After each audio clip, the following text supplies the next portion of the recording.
let's prune this vine. First thing we need to do is locate our renewal spurs from last year. The right hand side is easy. You've got renewal spur there. It took bud 1 and 0 last time. On the left hand side, they left their renewal spur up top right here on top of the limb, and I'd imagine they did that because there was no options down here. Luckily for us, we've got a water chute down here, so we're going to start our branching from this water chute, and we're going to start recorrecting this structure on this vine. So you've got bud 1 there, bud 2, bud 3. I'm going to take bud 2 and 3 this year because it points bud 2 back in line with fruiting wire that direction, and bud 3 is that way, but we can pull that around as a cane next year to wrap down. So we've locked in our spur position there. Right hand side, I'm going to lock that one in too before we move on.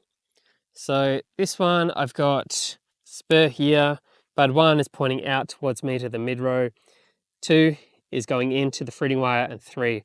So that's going to be a bud 2 and 3 again, pointing back in line with the fruiting wire. It's much nicer. Now we need to lock in our fruiting canes for this year. So on the left hand side, the options are to either chase a cane off the old cane from last year, or I'm going to have to take one from the renewal spur that they left on top. That seems like the best option. There's no options to chase down this year. So I'm going to take this one here. Looks like I can bend that down easy enough. And on the right hand side,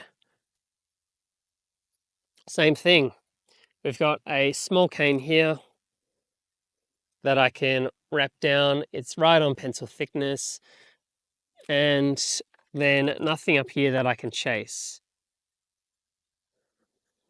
Once I've selected the fruiting canes, then I just need to clean up the vine, removing border shoots, removing suckers, and taking out dried wood.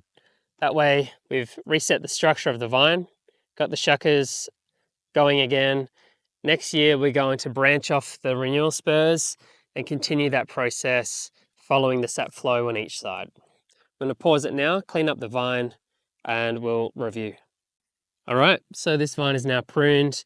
We've got a renewal spur on the left-hand side from a water chute. That's going to be our new branch, setting our structure on that side. We're branching off the spur from last year on the right-hand side. Good barrel orientation, setting it back towards the fruiting wire, keeping the first bud here underneath to follow the sap flow. And then we've got a fruiting cane wrapped down both sides. And I've then gone through and knocked off all of the water shoots in the crown, and then removed all of the dried wood that is starting to build up. So there we go. Starting to form a bit of shape. I've done a return cut up here to allow that to start drying back, so I can get rid of that hopefully next year.